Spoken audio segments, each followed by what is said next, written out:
Councilmember Seekings. Here. Councilmember Shade. Present. Councilmember Griffin. Here. Councilmember Moody. Councilwoman Jackson. Mayor Tecklenburg. Here. And let the record show maybe that Councilmember Shealy, Moody, and Jackson are here, but maybe just indisposed for a minute.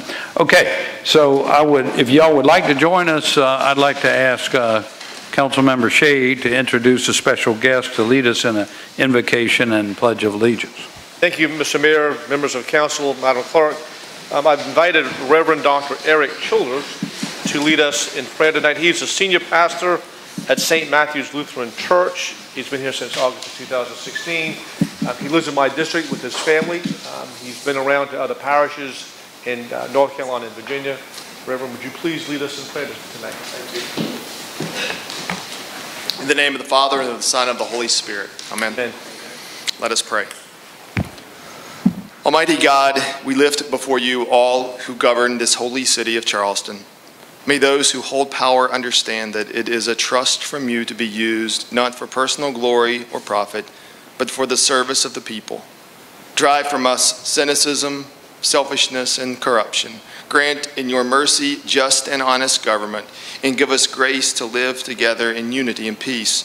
Lord God, you call your people to honor those in authority. Help us elect trustworthy leaders, participate in wise decisions for our common life together, and serve our neighbors and local communities. Bless the leaders of our land that we may be at peace among ourselves and a blessing to other nations of the earth. It is in your holy and precious name that we pray. Amen. Amen. I pledge allegiance to the flag of the United States of America and to the republic for which it stands, one nation under God, indivisible, with liberty and justice for all. Thank you very much. Welcome. So first, y'all, I'd like to recognize members of the Mayor's Youth Commission who are with us this evening, high school students from around Charleston County who work with me, the mayor, and with city staff to identify issues that impact our community. And then they work so hard, they put on an annual summit. Last couple of years it's been at the Citadel, and they invite all the public and some private high schools from around Charleston County, and hundreds of kids come, and we have really meaningful conversation and seminars, if you will, on various topics that they choose that are important to youth in our community. They also serve as volunteers. They're an amazing group of young men and women. They are, in fact, the future city councilmen and mayors and councilwomen and leaders of this community in years to come. So I have a few certificates that I'd like to share. I think you have them, don't you? Here they are. Jennifer has them. Oh, terrific. So as I call your name, if you would each come up and receive, and then we'll make a line up here together. Andrew Farrell. Andrew. Yeah. Thank you, Andrew. Appreciate it. Amanda Goldman. Stay up here. No, stay up here. We're gonna take a picture together when we're all up here. Thank you, Amanda. There for you. Thank you. Sarah Gordon. Hey, Sarah. Thank you. Logan Sue Rodriguez. Logan.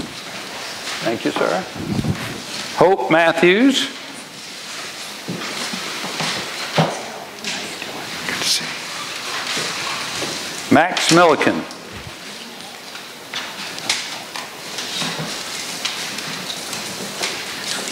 Jasmine Palmer. She didn't make it.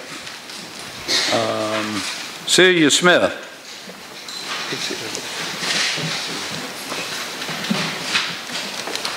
Dylan Smith.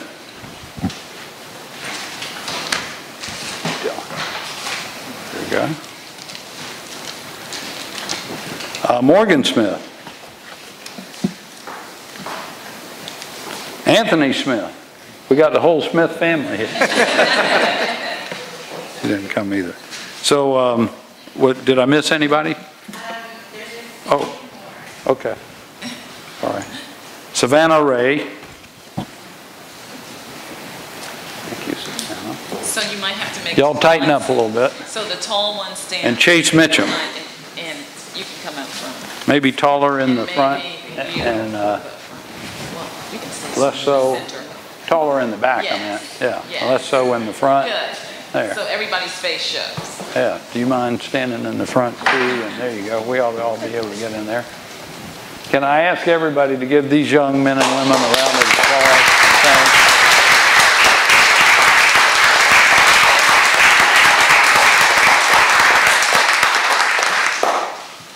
So part of their punishment and involvement was to ask them to come and witness the city council meeting. And so thank you all for coming and get a firsthand view of what we do here.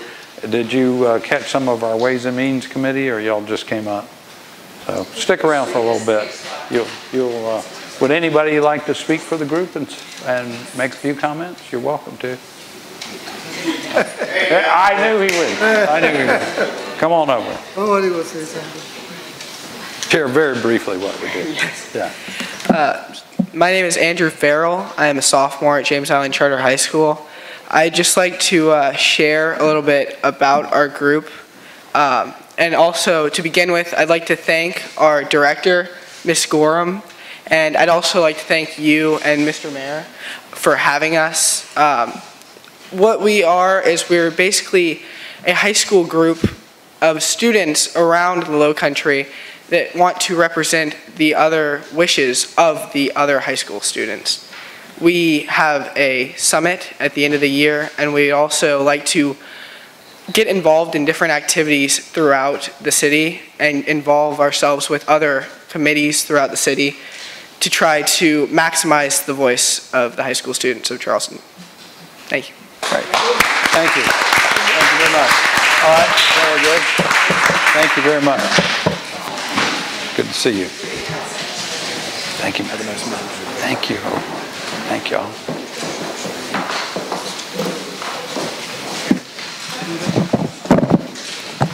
Okay, we do not have any public hearings this evening, so we move on to our approval of city council minutes. Okay, we have acceptance of the 18th, deferral of the 25th. Any additions or deletions or comments? Hearing none, all in favor, please say aye. Aye. Any opposed? The ayes have it.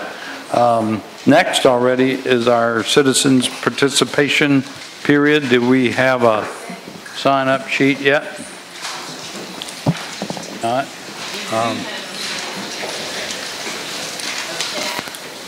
Okay. Okay. All right, we have Ms. Jean Jackson, Muhammad Idris, Kevin High. We'll ask you to limit to 2 minutes each, please. Thank you.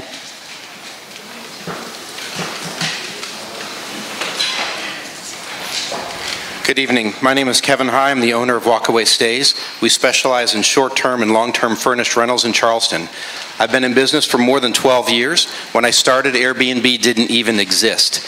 I was also the 4th listing ever on VRBO for the city of Charleston. I've told this council before about my great reservation regarding the recently passed ordinance. It was rushed through without any thought. The reason I say any thought is because the short-term task force had no industry experts and was not unanimous in their recommendations. As a matter of fact, I've been told that there was great dissension between many of the people in the task force, and some of them even stopped going. The reason I'm here tonight is it's apparent that even you have realized what a bad ordinance you passed just a few months ago. It's not fair, it's unenforceable, and it will ruin the fabric of the city. It's astonishing to me that the Preservation Society is in favor of this ordinance. If they truly understood the long-term effects of what it means, I'm sure they would change their mind. The Cannonboro-Elliottboro ordinance is a great example of community coming together, working with City Council, and passing 2 sustainable, enforceable ordinances. And it would work everywhere in Charleston. It has been a great showcase and highly successful. The recommended changes that I've now seen almost mimic what the short-term overlay is. Restricting whole house short-term rentals to commercially zoned properties makes all the sense. Those areas are designed for exactly this. If a homeowner wants to do a residence, there is already ordinance in place with the bed and breakfast ordinance, also changed in the Cannonboro-Ellyboro area. I'm 100% in favor of regulating this very important industry to Charleston, but it has to make sense. Trying to micromanage a property owner isn't the way to do it. I would encourage you to abolish the ordinance and extend the successful Cannonboro overlay. Unfortunately, given the lack of time with you, I cannot go over the idiotic existing rules, but I'm available to any of you at any time. Thank you. Thank you, sir. Leah Farrell. Oh, okay. What's your name?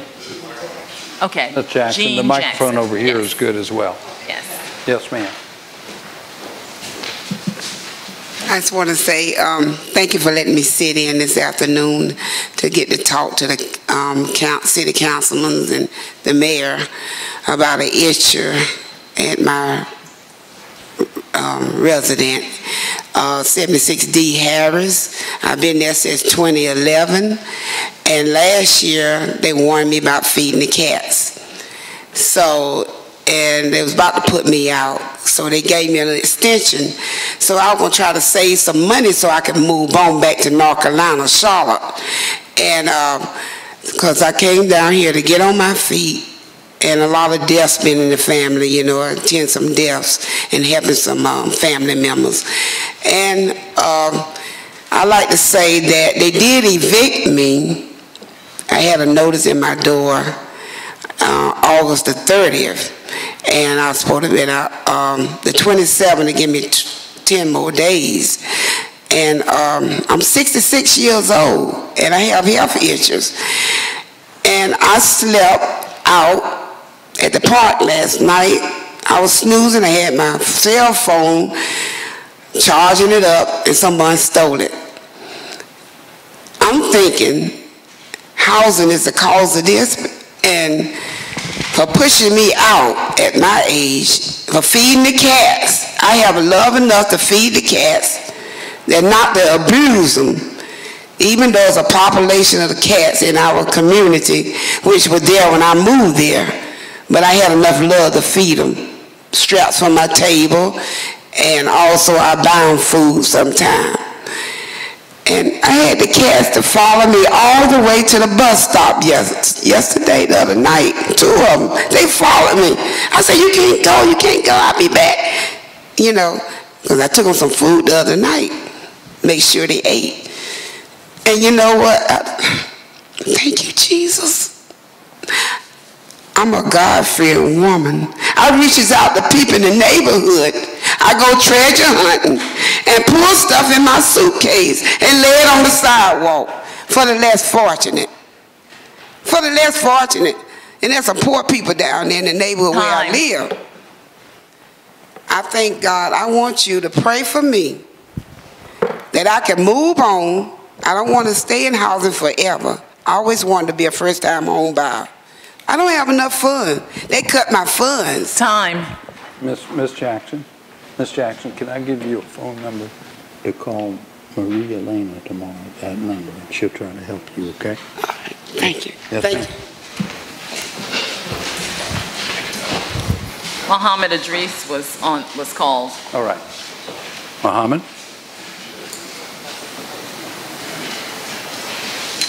Mayor, City Council, ladies and gentlemen, Minister Against Drinking Alcohol matter.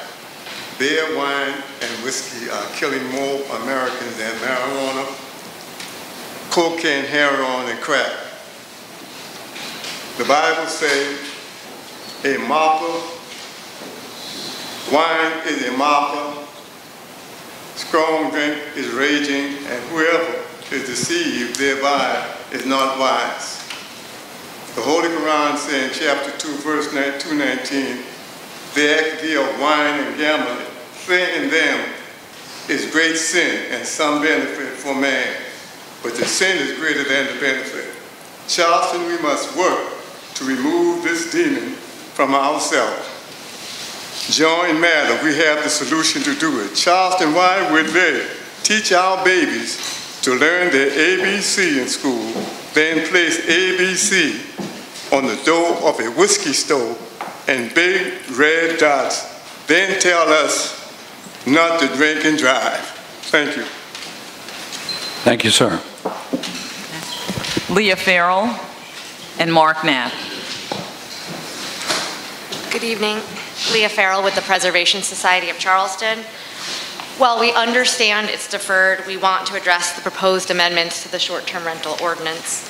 We were stunned to see this premature proposal only a few months after enforcement began, and with every indication from city staff that it's on its way to successful implementation. Similarly, we anticipated a productive dialogue regarding the possible changes to the Planning Commission override. Again, we were surprised to see it on the agenda before next week's meeting was even at opportunity to take place. Although now deferred, these two items point to a common theme. It feels like it's an apparent disregard to the public process. Any changes to the SDR ordinance must be vetted through the task force with ample opportunity for public engagement. And similarly, the Planning Commission's authority should not be eroded with the stroke of a pen. The Preservation Society has continued and to be concerned by this trend to circumvent the public review process, and we will continue to advocate for the residents' rights to weigh in on these critical issues. Thank you so much.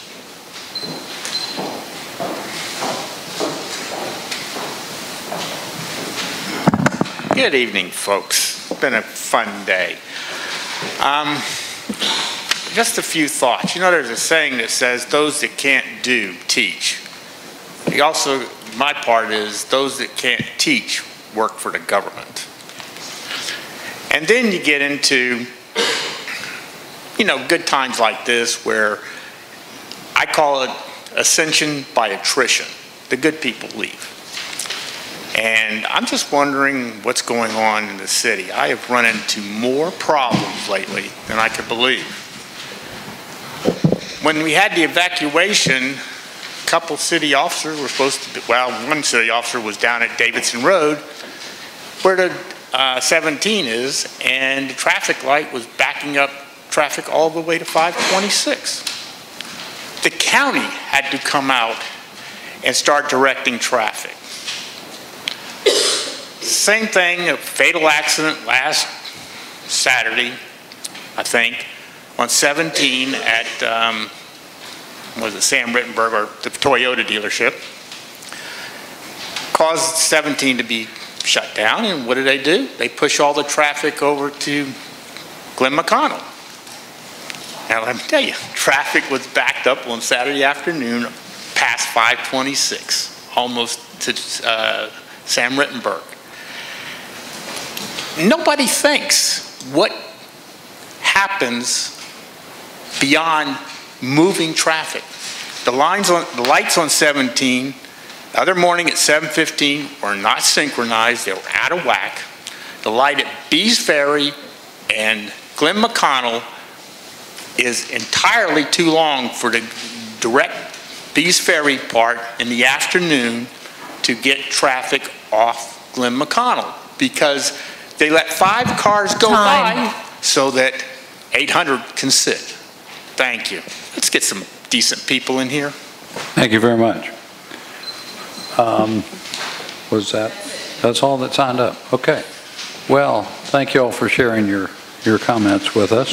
I did want to mention to council, report to you very briefly about the incredible visit that myself, council members Seekings and Gregory, city staff, representatives from MUSC, and the Army Corps of Engineers had this past week to the Netherlands to study with the Dutch and with their expert organization called Deltares, how they have learned to live with water and how they manage water, and the mindset of always including dealing with water and planning really go together.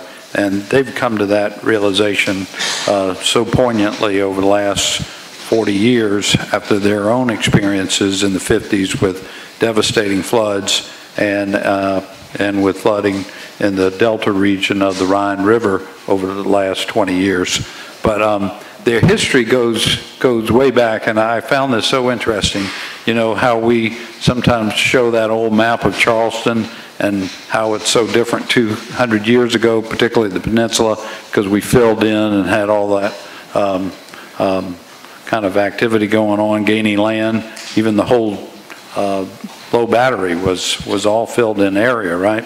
Well, if you look at the map of the Netherlands from 500 years ago, I mean, it was just these little islands all along the coast there that they ended up filling in and connecting and then protecting with the dikes. So at this point, almost a third of the entire country is below sea level.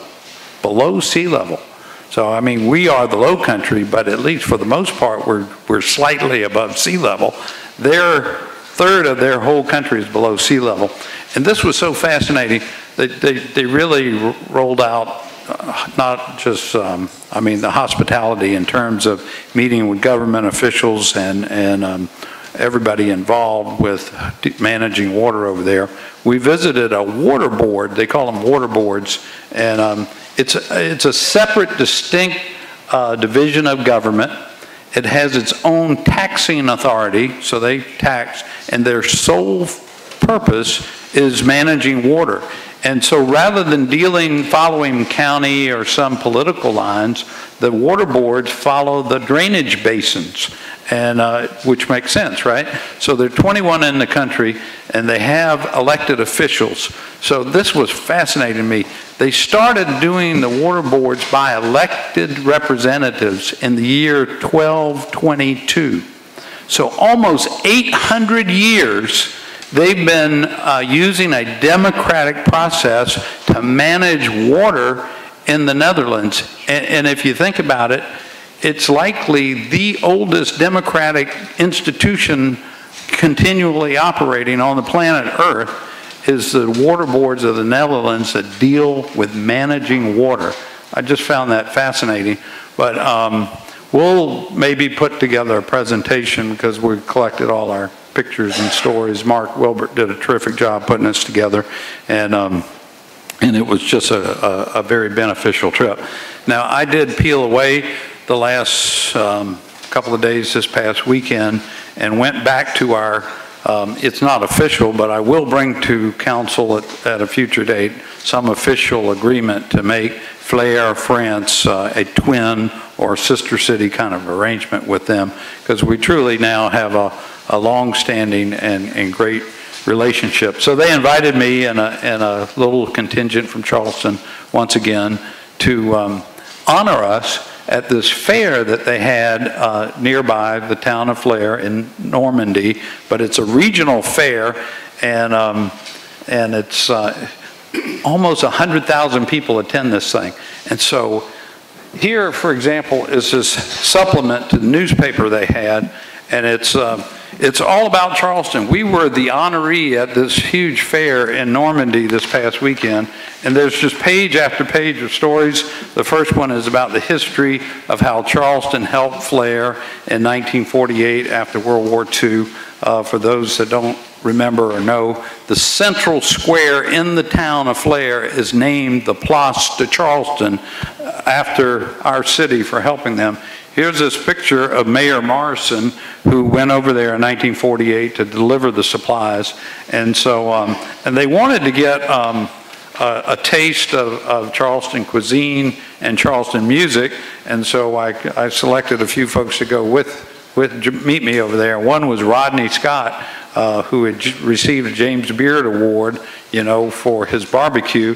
And we stayed up all night the night before the fair and cooked hog on a pit that he made, and we were serving pulled pork barbecue with Williamsburg County style vinegar sauce to a bunch of Normans, and it was quite a thing to behold, I got to tell you. It was a lot of fun, and then we were playing a little jazz music for them as well. So they really got a sample of Charleston, but their hospitality and friendship to us is incredible. And one last thing I'll share. I'm at the fair, and the loudspeakers going out about our pavilion there, our tent and all. And this 80-year-old gentleman found me, speaking in French, and I had an interpreter. My French isn't bad, pas mal, but not great. He sought me out because when he was 8 years old, he lived in Flair, and in fact received supplies from the city of Charleston, and he came to thank me. And it was really touching, and that's the kind of special relationship we have with this kind of small town in France. It's very nice, so I wanted to share that with y'all. Okay. Yes, sir. There's a lady back here from the market, one of the vendors. They missed the sheet, and they just wanted to address a couple of things to City Council. They got it right after the sheet was taken from the Oh, okay, we'll give you 2 minutes. vendor. Yeah, who's here?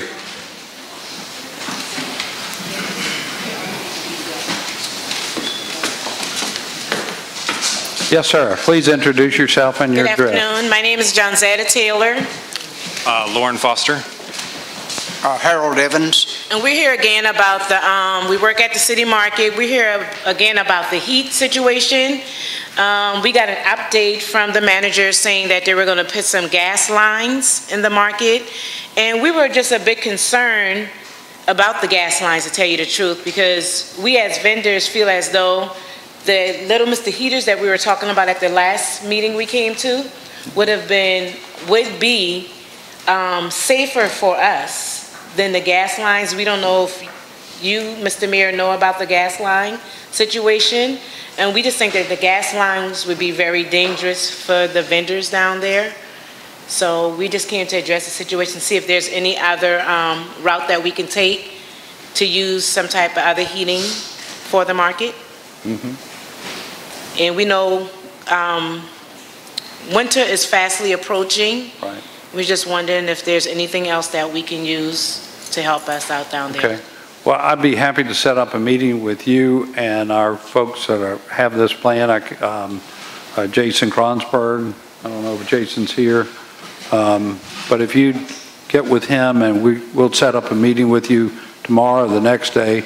The project is already kind of in place, as you know, and for various reasons, gas was selected to be, the preferable way. It's certainly, on a long-term basis, it's less expensive, gas is, than electric heat. But you can do gas or electric, one or the other. And after some evaluation, we chose to stick with the gas. I mean, folks have been using gas in Charleston a long time for heat. It's I like to have a gas heater for my house. I'll tell you that. But why don't y'all get together with Jason Moore and go over that? Yes, sir. Yes, ma'am. Thank you. You're welcome. All right.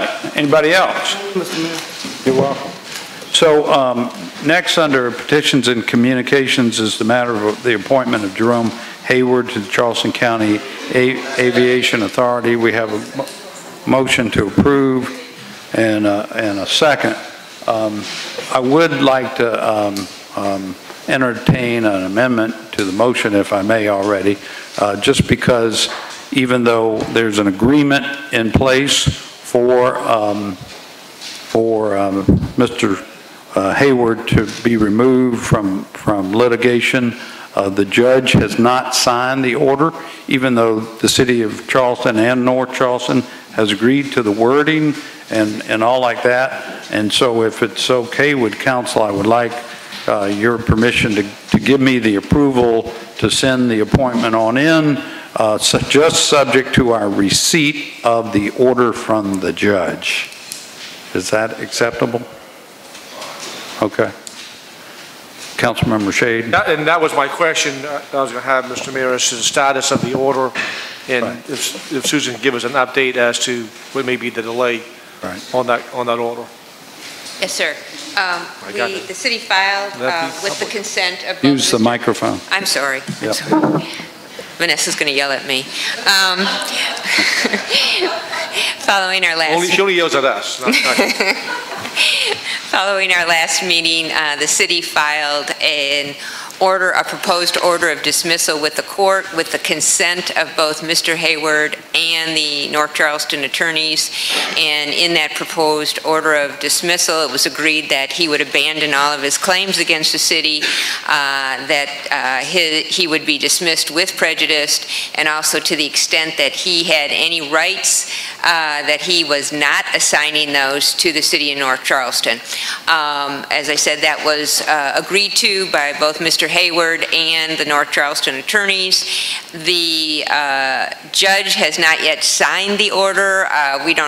There's an upcoming status hearing in front of the court on October 24th. That would be something that we would expect would be taken up at that hearing, and we fully anticipate that the order will be signed at that time. But I think the mayor is requesting that the approval be contingent upon the judge signing that order of dismissal with prejudice. And in the event, and I send in consent orders all the time, but in the event the judge declines to sign the order, what does that put us with this contingent? Well, I won't send the recommendation in, and it'll have to come back to council again for further consideration. I want to make sure that we're all clear on that. Yeah. Sir. All right. So Thank we have you. a motion to approve contingent on the receipt of the order. Any other discussion? All in favor, please say aye. Aye. Any opposed? The ayes have it. Next, we have a short presentation regarding the Forest Acres Drainage Improvement Project. Ms. Cabanis, and I think we have a little video to show. You want to get ready for that? And Steve Kirk is with us. He's our project manager for this award-winning project. And Rick Karkowski. So we've got a short video to show you for the Forest Acres project, and tell you about our award we received from the South Carolina chapter of American Public Works Association.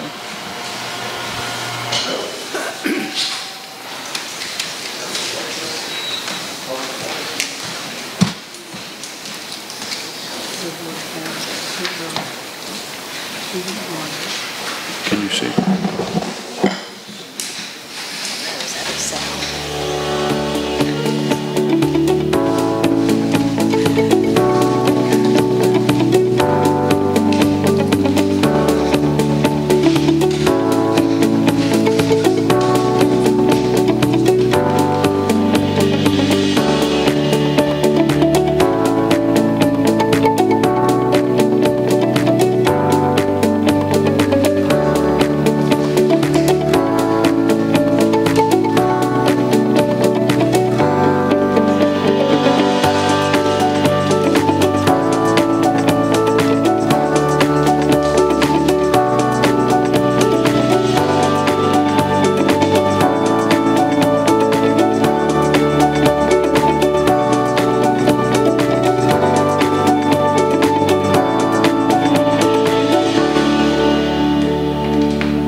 still want to make any comments? Come on up here, Steve. Yeah. So one of the high priority flooding issues that we had in the city of Charleston and West Ashley is the Forest Acres neighborhood. Over the years, there have been repetitive losses to the properties, and the flooding has significantly hindered pedestrian and vehicular traffic. In 2011, the city of Charleston hired Thomas & Hutton to perform a study of the problem, which developed into the Forest Acres Drainage Improvement Project. Project elements include removal of existing outdated, outmoded, and undersized stormwater pump station, the installation of dual 8-foot by 10-foot and 5-foot by 8-foot box culverts, installation of new open channel and maintenance shelves for proper equipment access, improvements to existing ditches, installation of trash racks near the outfall to clear out floatable solids, and improvements to the West Ashley Bikeway from Playground Road to St. Andrews Boulevard. Project was completed in the fall of 2017. We are in the final stages of property acquisition and utility coordination for Phase 2A. Hope to begin construction of that in mid 2019, and should be about a 12-month construction duration there. And at the August conference, the South Carolina chapter of the American Public Works Association awarded us the large environmental project of the year. And with this plaque, presented to you, sir. Oh, great. Thank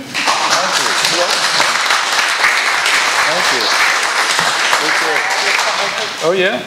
So I just want to add, Steve has been the project manager on this project, and it takes a lot of interaction with the public to make one of these projects go smoothly and to try to keep you all from getting as many calls as we can. Steve is also working on the Spring Fishburne project, anyway, and the Market Street project. So he's doing a great job for us, and just want to give him thanks. Yep. And then a good project requires a good design engineer too, and Thomas & Hutton really performed outstandingly on this project. We went from having a pump station to a system now that is completely passive and not relying on power. And one of the things we learned from the Dutch is that all projects need to have dual purpose, right? And they have to be resilient infrastructure. What you saw here was a lot of what we saw. Open channels, open boxes so that the water can flow freely, so that we can see what's going on there, and then a bike path across the top and landscaping to make it look nice and make people want to be there. So some of those elements that we've learned, practiced right here in Charleston already, and I just want to thank you all for supporting us and for helping to make that happen, and you too, Mayor Tecklenburg. Thank you. Bravo. All right. Yeah, I think the Dutch would be proud of us on this one.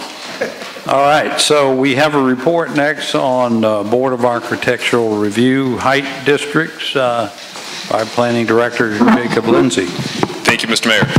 So this is just a brief update to all of you about the recent changes that have been made to the Board of Architectural Review. I'm going to talk about what we did, why we did it, and then what's not working and what is working ahead of any changes that we may bring to you for the ordinance improvement. So, first of all, as some of you probably remember, a few years back, we took a number of steps to begin studying the Board of Architectural Review. And the actions that you all took were, first of all, to split the BAR into two boards. We also overhauled the whole height system downtown and changed from height in feet to height by stories. We created guidelines for the BAR, which they'd never had before, and we updated the overall ordinance itself.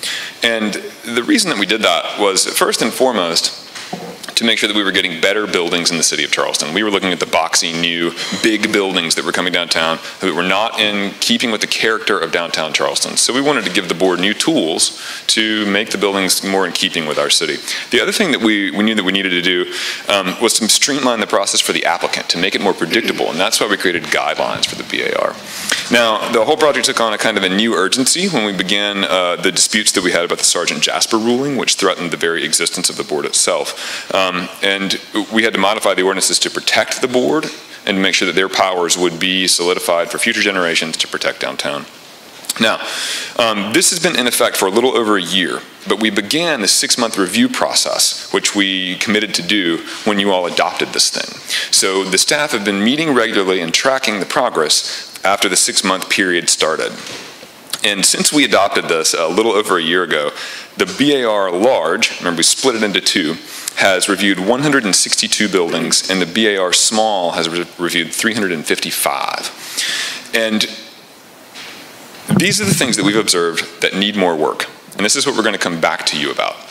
And this is only going to be very brief, just got a few more quick things. The first, and these are kind of technical, this is what needs work. The first is the issue of the height to width ratio of houses, or the rocket house provision. We created something in the new ordinance updates to prevent houses from being very tall and vertical, and out of character. We're seeing these houses that are just, stacked up, and sort of wedged into the neighborhood. And the challenge here is interpreting this component of the ordinance. Do you measure the height from the curb, or from the ground, or from the first finished floor? And then on the top of the building, where do you stop the measurement? So the matter of interpreting that needs clarification. The second thing is what's called the subordination clause. And this states that additions to new buildings have to be subordinate to the main building that's on the property. And this is something that's been a matter of continued difficulty for us to interpret and implement. So we're going to get more clarity on the subordination clause.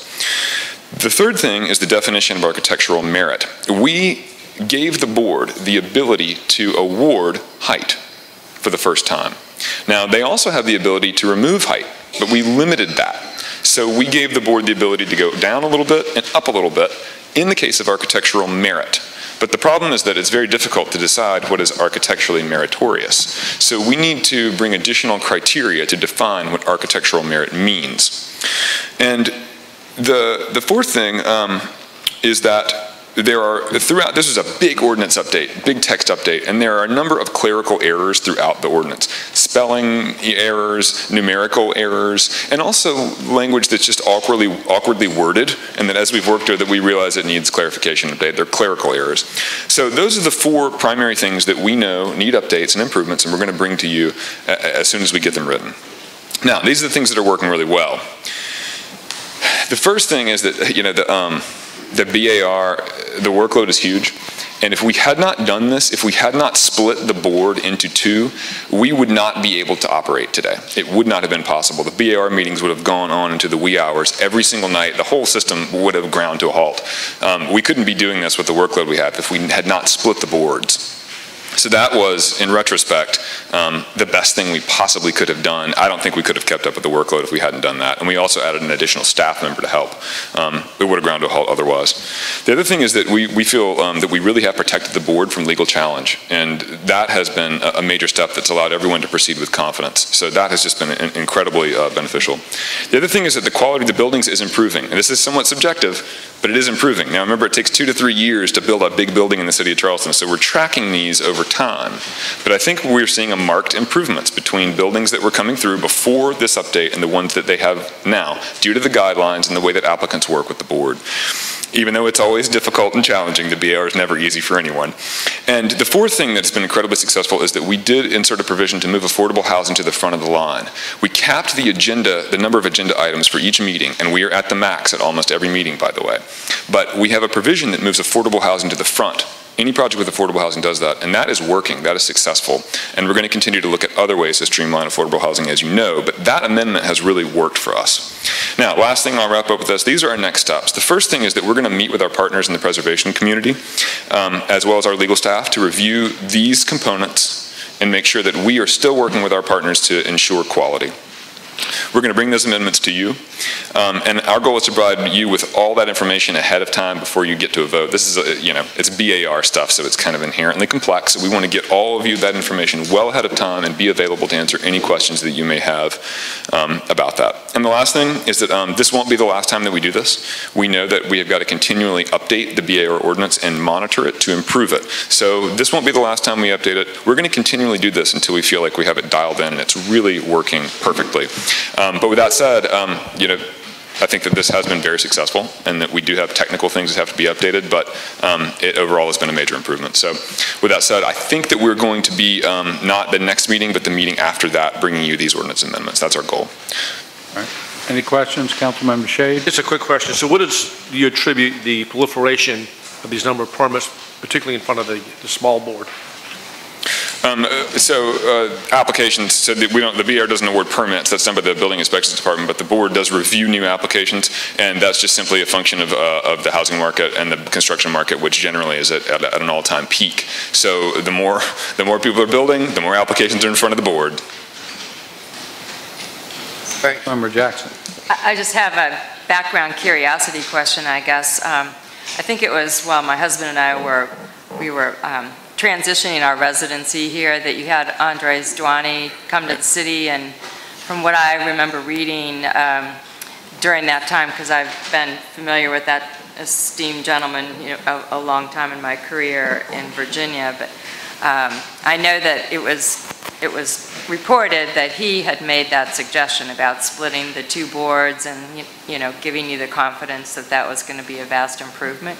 So has the city sort of circled back with that team of consultants, or do we have any more ongoing work to be done with the Duany's teams? Well, it's a good question. The whole process was an outgrowth of our work with them. We don't have budgeted money in this calendar year to work with them, but it is something that we would like to do in the future, and we do think that their work was tremendously, it guided the whole process, and we would like to circle back around with them, but we don't have budgeted money for this calendar year to do that.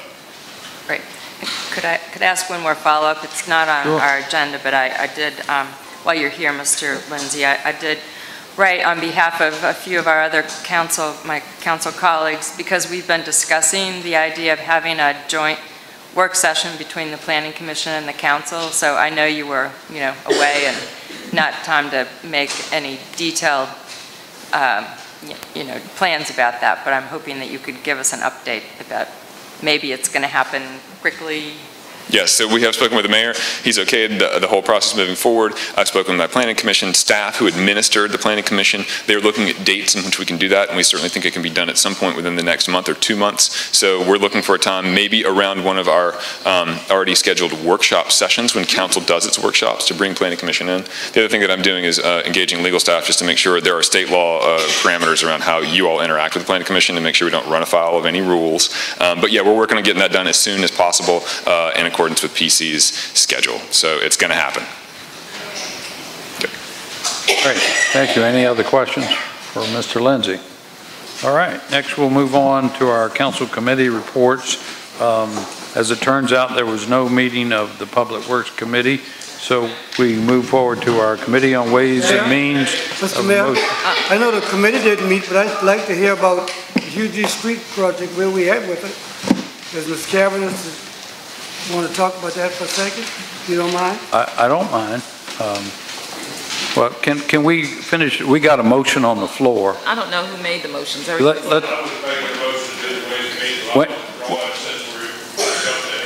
Okay, it wouldn't have taken us long to vote for it, but that's okay. The motion's been withdrawn. We have a question regarding Hughes Street. So I think just a couple weeks ago, we just reported that JMT is working on the project. They owe us a report within the next couple of weeks, but we have not received that report yet. So as soon as I get something more definitive from JMT about their recommendations, then we can go ahead and share it with you. Thank you. All right. Any other questions? Yes, sir.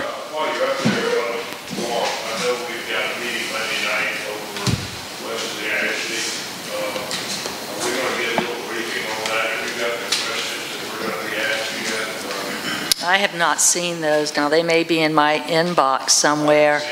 Yeah. But we also have that other meeting, that county-wide flood management meeting that the local delegation is hosting. So we need to talk about, I'll talk to you tomorrow. We'll have to figure out what we're going to do. Well, we need to, the three of us need to circle up on that. Yes, sir. Okay. All right. Any other questions for Laura while we got her? Hearing none. Back to our committee report on Ways and Means. We got a motion to adopt and a second. Any discussion? All in favor, please say aye. Aye. Any opposed? The ayes have it. Next are our bills up for second reading. 1 through 6. We can take 1 through 6 together. We have a motion to approve 1 through 6 together and a second. Any discussion? All in favor, please say aye. Aye. Any opposed? The ayes have it. Second. Okay. That's on what? For third reading and ratification. I was just going to ask for that. I got... Any discussion? All in favor, please say aye. Aye. The ayes have it. Any opposed? The ayes have it. Second. Well, it is, it's, okay. We need a motion to Yes, defer, motion do we to not? defer. All right, Councilmember, Okay. who's the second? Okay. Any discussion on the motion to defer? Mayor, Councilmember Mitchell. I mentioned to the attorneys that I want to, when it comes back, we defer it, and when it comes back, we want to separate the King Street part of it from the other portion. This is regarding the supermajority with the Planning Commission. Oh, we aren't get there yet, though. Yeah. Go ahead. Mr. Mayor, I think I would like to make just a follow-up comment to that it is deferred now, but since we just heard that we probably won't have a meaningful discussion with the Planning Commission, a month, maybe 2 months, I think that we should agree, not that we can set a timeline, but that this is such an important amendment that or ordinance change that we would not take it up until we've had that meeting with the Planning Commission. So I'm just putting that on my comments. You want to make that a part of the motion, an amendment to the motion? Is that appropriate? Oh. I think we should wait till council put it on the agenda. That's fine. I'm happy to do that. I'm just making my own comment about. He said, are there any comments? I made a comment. All right, we have a motion to defer. Any other discussion? All in favor, please say aye. Aye. Any opposed? The ayes have it. Now, we have one bill up, I believe, for first reading. And we have a motion to defer that as well in a second. No, that's where I'm... Councilmember Mitchell. On this ordinance, I would like to separate the King Street part of it, King Street corridor, from the rest of that on this part here. Because that's the only one I was involved in, on the King Street part. So I spoke to the attorneys, and he said we can separate that. So they come with two different ordinances, one for the King Street, to extend it along the King Street corridor, and then you have the other one that's requested by Councilmember Waring. I think that can be done. Yes, you're going to separate it. I presume. And I want to make another statement. I know a lot of people are jumping on me, wondering why. And I mentioned this, that this came before when we first started with the short-term rental. And I was trying to get that in place on the King Street corridor, but like I said, it was all in it wasn't going into the community, it wasn't affecting the community, it wasn't affecting any, so far as the housing stock. And I said it was all of them that was on the King Street extension, King Street. So this is why I went back to it and I thought about it, and I went and drove down King Street. I was counting how many apartments that's over stores and restaurants. I said nobody want to live there with the family. So I decided that's why I came back and did that amendment, the amendment to that, to modify it, to include that into the short-term rental along King Street only, not in the communities, only along King Street if they meet the parking requirement. And that's what I stipulated. And this was should have been in there when we first approved the short-term rental. But they said, well, let's follow up on everything, and that they didn't include that in when we approved the short-term rental proposal when it came first went about. So then this is why I came back and I spoke to Mr. Lindsay, and I said, well, we have modified, I want to put that in there. So that's why it's in there. But I don't want people to be jumping and say, oh, Council Mitchell's doing this and that. No, this should have been in there from the beginning. This is not taking away housing stock, because I wouldn't want to live on top of a bar or restaurant with my family. This is not going in the community. This is only in a commercial area. This is strictly commercial. And that's why I was, when I came up to do it, and some people was calling me and say, oh, somebody got to me, I must be talking to someone, or like I'm in someone's pocket. That's not me. They can forget about that when they come to me. This is something that I did, and I drove that street. I live on King Street, so I know about King Street. And like I tell people, I grew up here on King Street. Back in the 50s, When a lot of people here was not even here, so you can't tell me about how the city of Charleston was. It changed a lot, yes, but this is only because something I noticed, and I think this should be done. This is the only type of property that will be under 6% so far as that's concerned along that King Street corridor. That's all I have to say. Councilmember Seekings. Thank you, Mr. Mayor. Just to the extent that this is going to be segregated and separated, and I don't know if Councilmember Mitchell has in mind actually including a map along with what your portion is, but I know we generally don't get these ordinances till the Wednesday before Tuesday meeting, but I know Mr. McQueenie's been working on this. The sooner you can get this to us, the better, because there is a lot of talk about this for sure. We all read the paper. Want to make sure we get it distributed to our constituents so we can have a good discussion with our constituents, get it all out there. So, Chip, I know you're busy, but the faster you can get this to us, the better. Like tomorrow. Yeah. Thank you. Councilmember Moody. Yeah, when I was reading this ordinance, it was very difficult to get through it. And I know that, and I've talked to several people that were on the task force about this, and I think there's a lot of misunderstanding, at least maybe I don't understand it, maybe that's where the misunderstanding is. But most of these items that are here, just like your piece of property that you're referring to, Councilmember Mitchell, it's kind of a one out, and there's several of these things that are kind of one-offs that when you look at the ordinance and look at all the ramifications, it's really not changed. My understanding is it's really not supposed to change the ordinance that much, but every time you pass an ordinance, a moratorium or anything like that, there's going to be businesses or people or whatever that are caught up in that you didn't intend to have that effect. And this is one of them. I know the property you're talking about. And my understanding, there were several of these properties, and I asked when we passed this ordinance that I wanted a pathway or some kind of exception to where people that maybe didn't need to be caught up in the thing, that were caught up in some way for them to get an exception and go ahead and do what everybody else around them is doing. And so that was my understanding of what this was trying to do, and not really change the ordinance, but take some of those things out and let them go ahead and try to be in operation so that when this 9-month period ends, that we have had a way of testing some of what we're doing.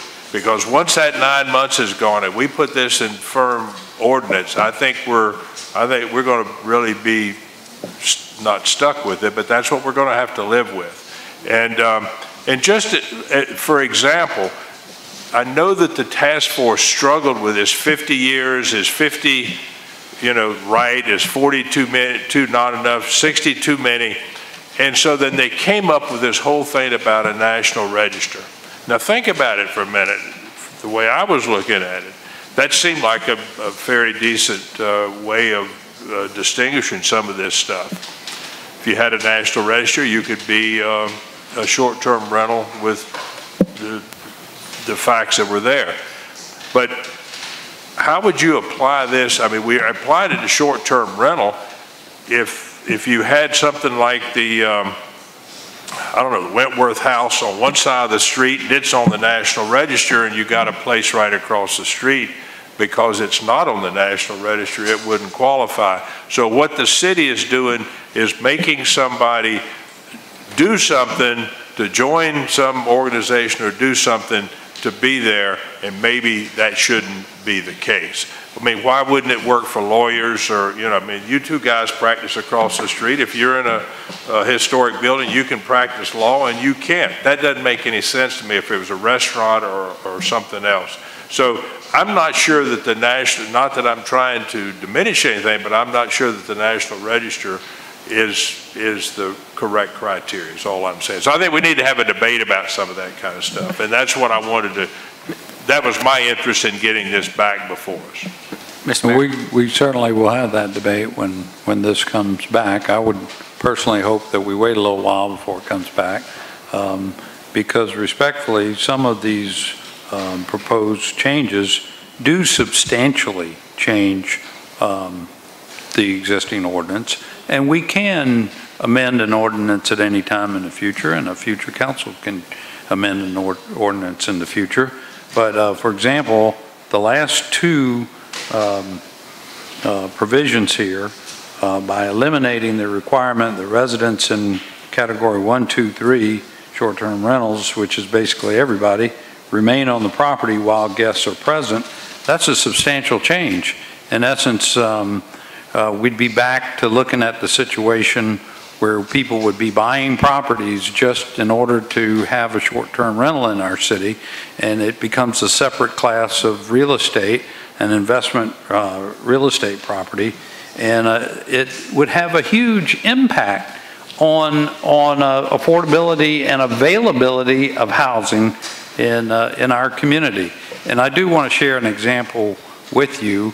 My sister-in-law happens to own a little trailer park in North Charleston on part of Montague Avenue. She's got about 30 trailers there, and 3 of them opened up last month. They don't turn over very often, but she had 3 openings, and she had numerous applicants because the rent of the units is, less than $1,000, and they're pretty nice units, even though they're mobile homes. And it was stunning to her that all 3 new tenants were coming to her trailer park because they had been displaced from their former single-family residence because their properties, they were in North Charleston, not in Charleston, but this is just the effect this can have. Their former residents, rental properties, were being bought by investors to become short-term rental properties. And it just, I get it that whoever's buying those properties will then be able to double or triple his money, but it just further reduces the availability of housing in the market. And so that's one example. And the next one, referring to the one you mentioned, I know it's a stringent requirement to be on the National Register, but the market for accommodations rental below Calhoun Street basically is so strong that if you didn't have, some, kind of preemptive requirement, eventually so many homes would be turned over to short-term rentals that it would really change the character of the residential nature of downtown Charleston. And that's what we're talking about by trying to maintain the ordinance that we work so hard to put together. I know it's restrictive, but don't forget that it actually legalized short-term rentals in the city of Charleston, other than Canterbury, Elliott Borough, where before they were completely illegal. So let's consider just taking this a step at a time, a little slowly. We had our first 9 cases go to municipal court just yesterday. They were all upheld, so to speak, convictions. I think there was one deferral for some reason, but we're just starting down this path, and we need, as we tried to share with you at last council meeting, some more time to see what the numbers are going to shake out to be and how well the enforcement goes. So I'm glad to defer and have plenty of discussion about this, but I would ask council to consider very carefully some of the provisions that have been proposed here that I think would really harm this ordinance. Councilmember Shea. Mayor, Councilmember White has also. And White. Oh, White probably was first. I didn't see you over here. Very briefly, the 2 things I wanted to point out. Number one is that obviously a lot of work was done on the front end of this by way of the task force. And if we're going to make any changes to it, I do think that we need to make sure that we have enough time and enough data and understanding of the effects so that we're not sort of a knee-jerk reaction to changes. So, and we just heard 2 meetings ago, I guess, from our planning staff that we didn't really have enough data yet. So they didn't even have enough information yet to give us good guidance. So I do think we need to take a deep breath. Let's make sure that before we have a knee-jerk reaction, because what inevitably, if you make quick decisions, you're trying to legislate based on certain circumstances or individual circumstances. We can't do that. We cannot legislate for one property versus another. So the second thing I'll point out, and probably the best thing about this ordinance, is that and I think it's the only ordinance that we even have on the books that we can do that. And that's we can legislate and make rules specific to different parts of the city, which we can't with any other ordinance we have. It's sort of a, one size fits all, but with this, we have separate categories where we can set rules and regulations within those categories that are very specific to those areas.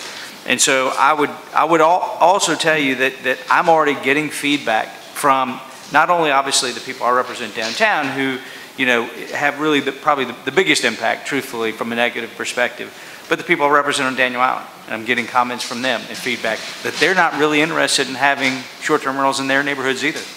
So the more restrictive, quite frankly, I don't think they're going to see, taking the opportunity to have the owner not present. I don't think that's going to be met on Daniel Island with much success either. So I just think that we need to take a deep breath. Let's make sure we got good information before we move forward. But then let's make sure that we also don't try to bring it to this council to debate and spend, all the time and end up going nowhere. Let's bring it back to the task force. If we all want to participate in that function, let's do it. But at the end of the day, let's make sure we've all met, we've talked, and we've debated it thoroughly before we try to bring it and put it on the agenda to try to make decisions. So, thank you. Member Shade, then Jackson. This is more of a procedural question, Mr. Mayor, and maybe Susan can help us with this part of it. So, as Councilmember White alluded, and Councilmember Moody alluded, this went from a task force, came to us, went to Planning Commission, and then it came back to us. And we had, I think, a workshop or two in between all of that. So, if we make amendments or proposed amendments to this ordinance, what process do we need to follow regarding going back to planning or back to this task force to do this? Well, it would certainly go back to the Planning Commission, no question about that. The task force was something that I think, Jacob, we did voluntarily, is that right?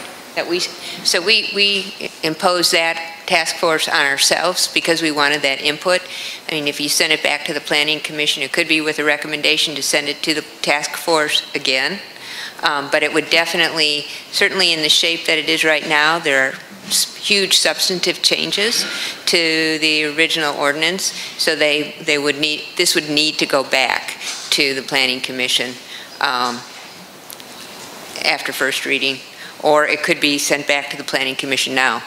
And the reason I bring that up, because we heard the public comment from somebody earlier that there was confusion on the task force. It was the industry was not properly represented on the task force. I'm just wondering some of the questions that have come up, because I too had some concern about parts of West Ashley that are not residential parts, and so you may have a carve out, a special exemption here or there. But for the most concern, we want to maintain the integrity of our neighborhoods, particularly in West Ashley. So my question was whether or not those issues about the industry not being represented, or there was some confusion by the task force members, or some frustration.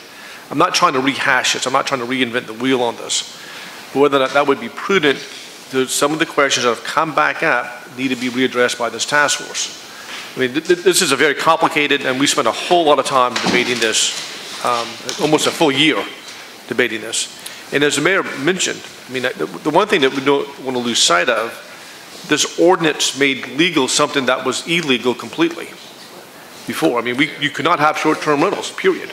And we've created a niche for, under certain special conditions, that you can have a short-term rental. So some of the questions seem to be, we want to turn the knob a little bit left, a little bit right to address these concerns about some property that does not fit into this area. But besides that, we don't want to go back and recreate the wheel on this thing. So my question is, does the task force need to be convened? I mean, is that something the Planning Commission can make a recommendation to? Well, the task force that was serving before has finished their work. They made a recommendation to planning and to this council. So if City Council wanted to direct that a task force be formed to consider amendments, that can be done. Again, that was something that the city voluntarily did. It was not required by ordinance. And the prior task force has completed its work and is no longer in existence, but certainly could be revived to examine the proposed ordinance changes if this council would like to do that. It's certainly a possibility. They might have had all the fun they can stand. Councilmember Jackson. Thank you. I don't want to belabor anything. I just wanted to react to a couple of the comments that have been made tonight, because I do agree that this deserves deferral. It deserves a lot of deliberation. It deserves all the study and the learning curve that we're currently on. So I would support what Councilmember White said about making it a deliberative. Anything that we would do to amend this should be deliberative and from a position of having learned from what we've just done. And so I would agree that if we do have a task force reconvene, that we should also make sure that we check in with our now new set of enforcement experts that we're standing up to enforce this. So we should not even be making decisions until we've consulted with our team of enforcement officers as well. But Mayor, to be fair, I just wanted to react to something that you said earlier about interpreting that what I would consider very broad brush changes, and I don't agree with them, that they're at all appropriate at this point in time and maybe never. But I do think, to be fair to Councilmember Waring, since he's not here, to respond to you, that just by saying that it will still be a 4% owner that has to be documented and, agreed to, that is the person that's making the application and receiving a license. So by saying that a person doesn't have to be at home in order to rent out the restricted number of bedrooms to the four occupants that the ordinance is going to continue to allow, I don't think it's fair to make that public statement to say that that's necessarily going to already now be a 6% owner. I don't think that was Councilmember Waring's intent in my discussion of this with him after we all saw this last week. So I want to be on the record about that. Well, thank you. I appreciate that distinction. Yes, ma'am. Member Wagner. Councilmember Wagner. I'm going to be very, very brief. I promise. I'm ready to go eat supper before dark. We've not done that in a while. But anyway. And it's October. I just got totally confused when council was speaking that we passed this ordinance. We talked about it for 14 pages last meeting. Every council member chimed in. And I heard the words, we have to send it back to Planning Commission to adjust our own ordinance. And that's got me confused. Why? Why would, we passed the ordinance, why can't we change it? Why do we have to send it to somebody else to tell us to change it? Because I think it's part of our zoning ordinance, overall zoning. State law and our ordinance requires that if there's more than just a Scrivener text change, it's required to go back to the Planning Commission. Okay. Okay. Now you answered it. That's right. That's the I answer. didn't know. Let's defer it. Okay. Any other discussion? We have a motion to defer. All in favor say aye. Aye. Any opposed? The ayes have it. Mayor, I yes, need to say one thing. Our Corporation Council we've approved the Ways and Means agenda, which included all of our bonds and so forth and so on. So I'm formally putting it on the record that did include the bonds and First the other reading items. on the bond for recreation matters. Right. Okay. Thank We you. have concurrence. The next meeting will be Tuesday, October 23rd, right here at City Hall. This meeting is adjourned. Thank you all.